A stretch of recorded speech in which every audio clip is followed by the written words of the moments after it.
A new life stoic rules that will transform your life.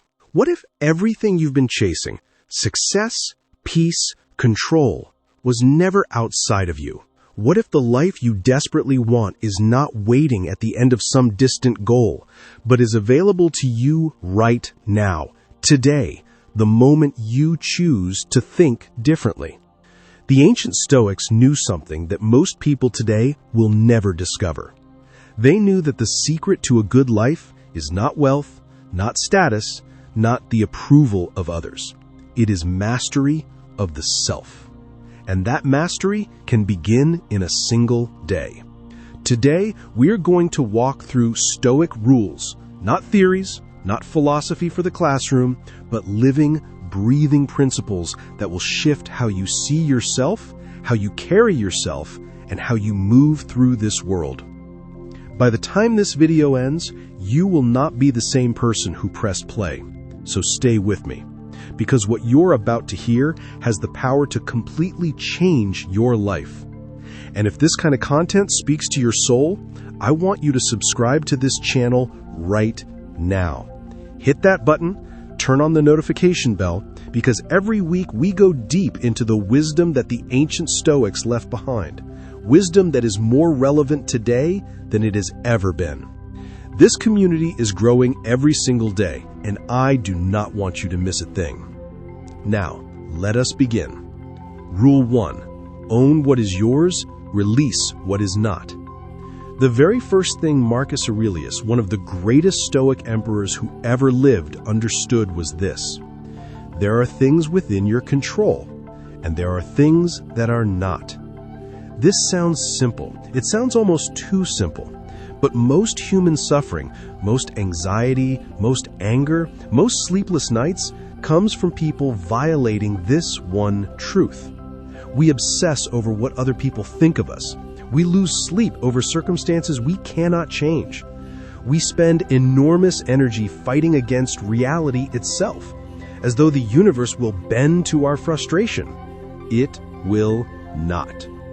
Epictetus, a Stoic philosopher who was born into slavery and yet died one of the freest men who ever lived, said it plainly. He said the chief task in life is simply this: to identify and separate matters so that I can say clearly to myself which are externals, not under my control, and which have to do with the choices I actually own. Your choices, your responses, your effort, your character, these belong to you. The weather, the economy, the opinions of critics, the behavior of other people, the outcome of your work, these do not. Now, here is where this rule becomes transformative, not just calming. When you stop pouring your energy into what you cannot control, something remarkable happens. All of that energy, all of it, becomes available for what you can control. And suddenly, you are no longer scattered. You are focused. You are powerful in a way you have never been before. Think about someone you admire, someone who seems unshakable, who walks into difficult rooms without panic, who does the work without being destroyed by the results, who loves without needing to possess, who leads without needing to dominate. That person has, whether they know it or not, learned this rule. They have drawn a circle around what is theirs, and they protect that circle fiercely. They do not waste themselves on what lives outside it. Today, right now, ask yourself this: where am I spending energy on things I cannot control? Where am I giving my peace away to outcomes, to opinions, to circumstances that were never mine to begin with? Write it down if you can. Name it, because the moment you name it, you weaken its hold on you. This is how a new life begins, not with dramatic change on the outside, but with a quiet, powerful decision on the inside. Rule 2. Your mind is your kingdom.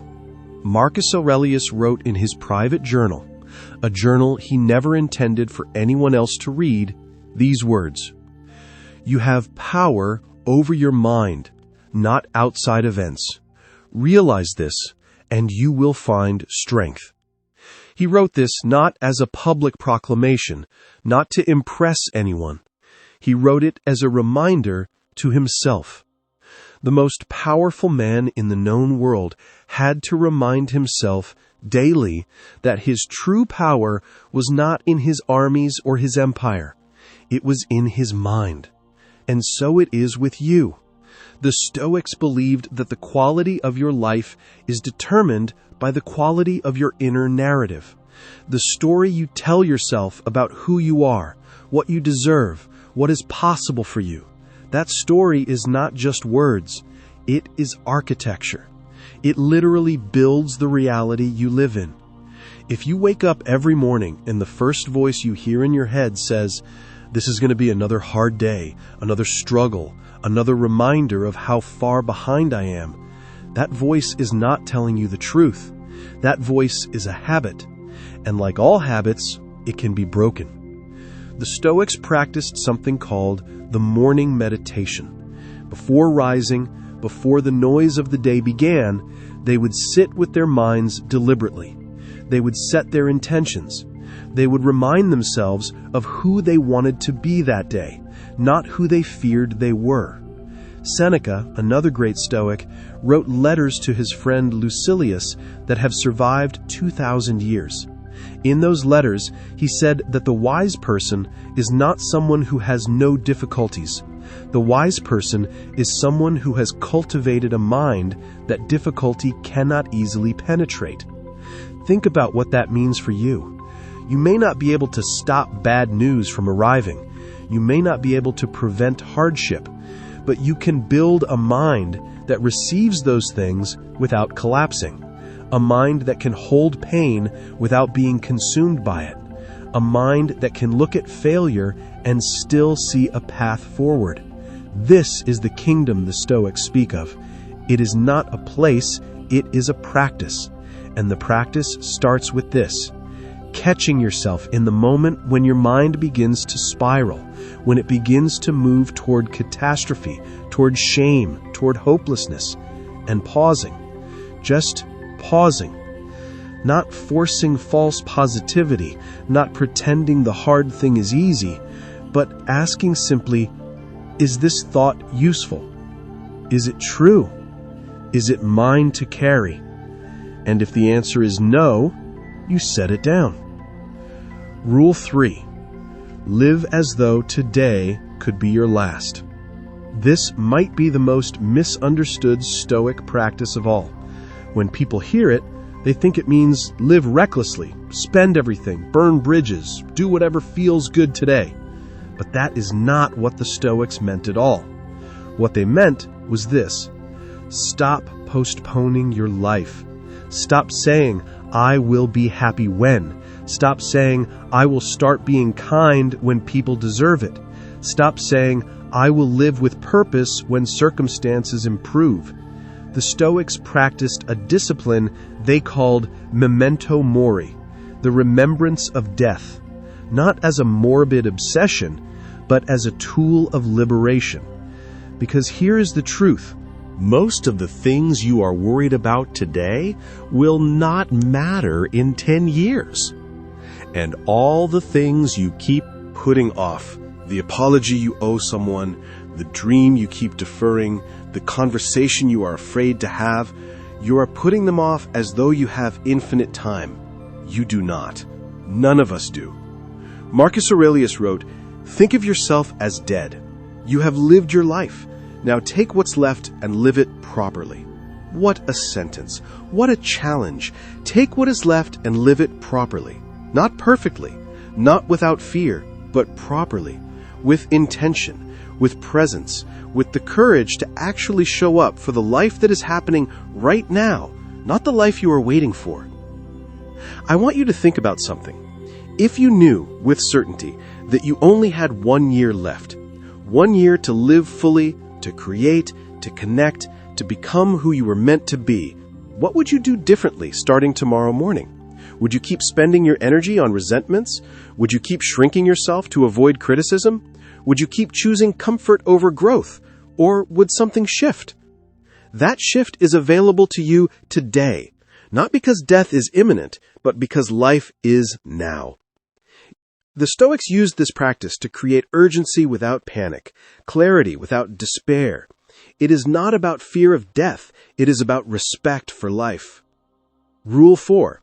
Choose your response, choose your destiny. Between what happens to you and how you respond, there is a space. Viktor Frankl, a man who survived Nazi concentration camps and went on to become one of the most profound thinkers of the 20th century, discovered this in the most brutal conditions imaginable. He said that everything can be taken from a person but one thing, the last of the human freedoms, the freedom to choose one's attitude in any given set of circumstances.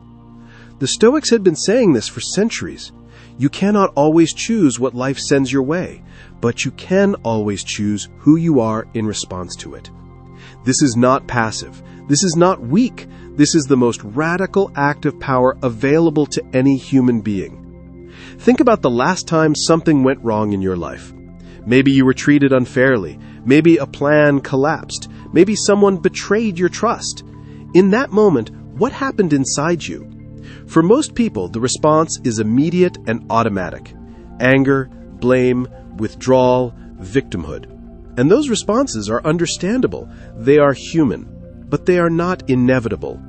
The Stoics trained themselves, and it is training, like a muscle, to insert that space, to feel the emotion without becoming the emotion, to acknowledge the injustice without being enslaved by it, to respond from strength rather than react from wound. Epictetus said it this way: "It is not what happens to you, but how you react to it that matters."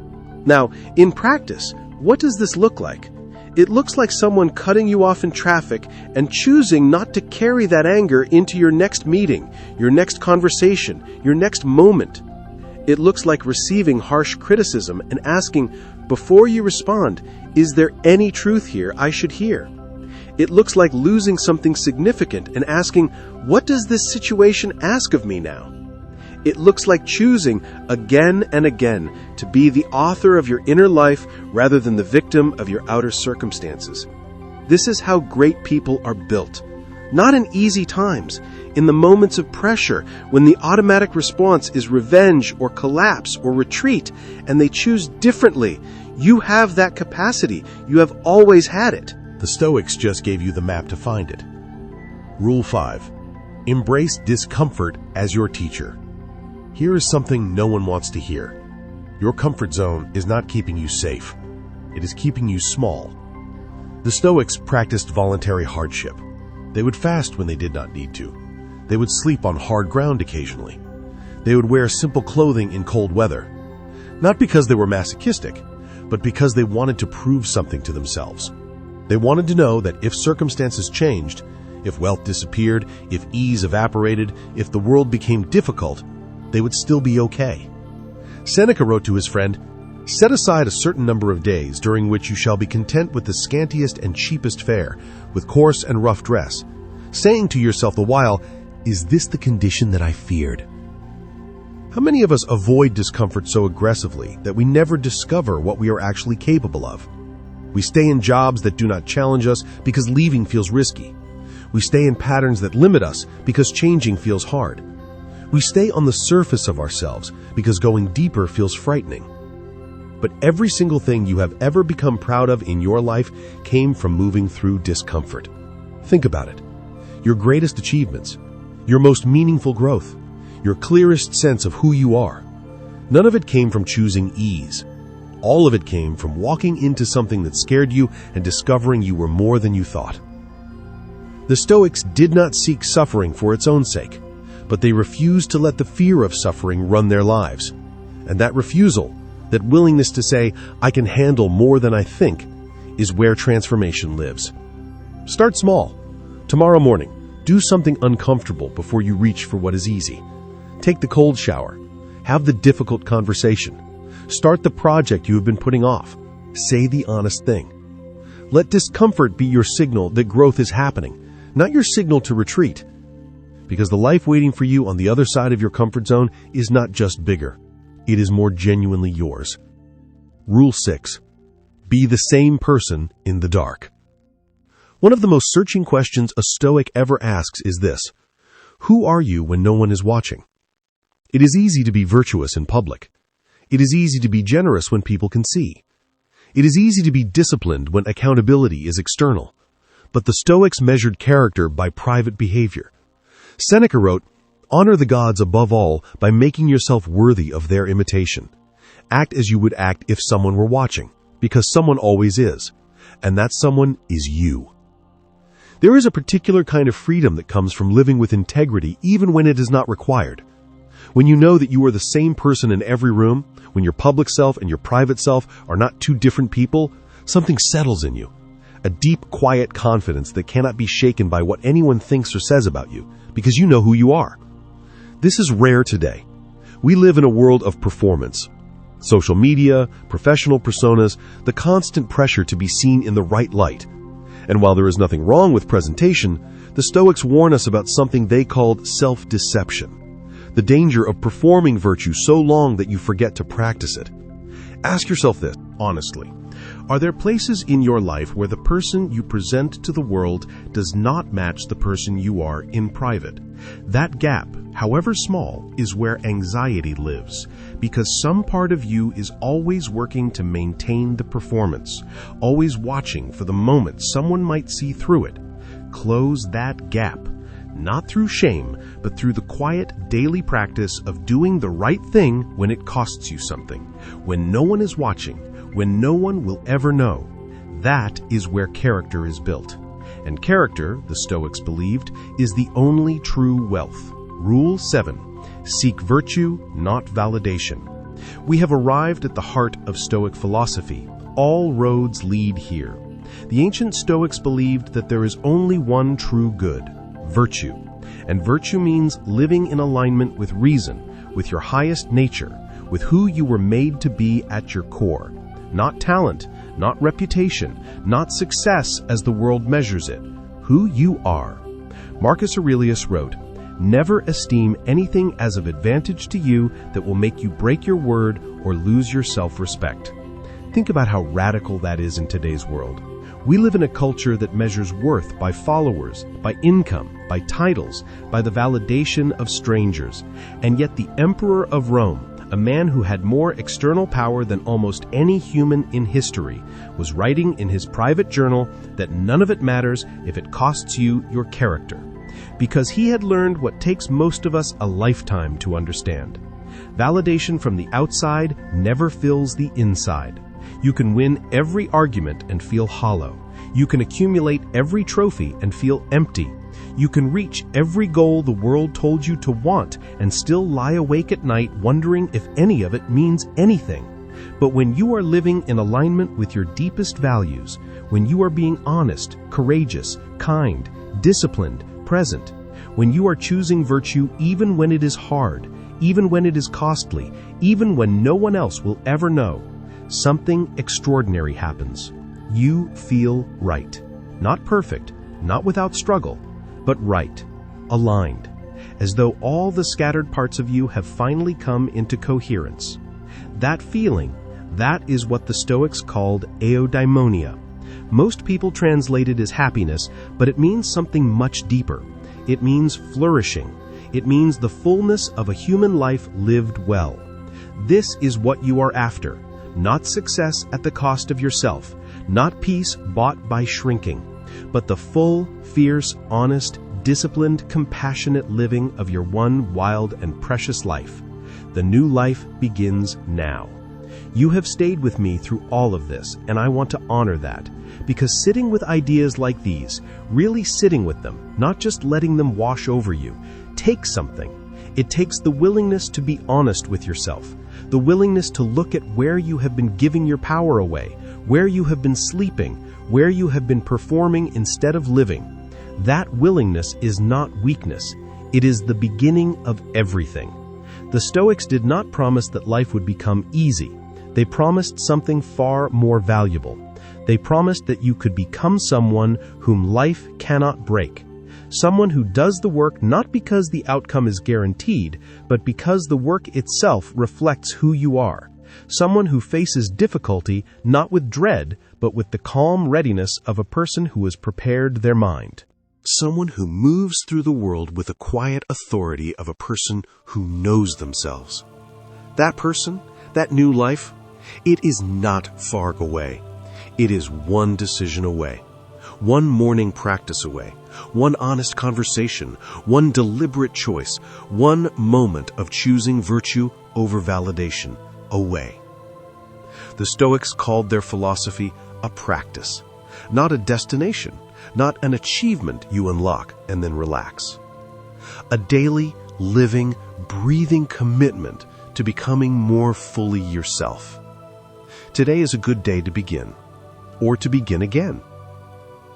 Before you go, I have one thing to ask of you.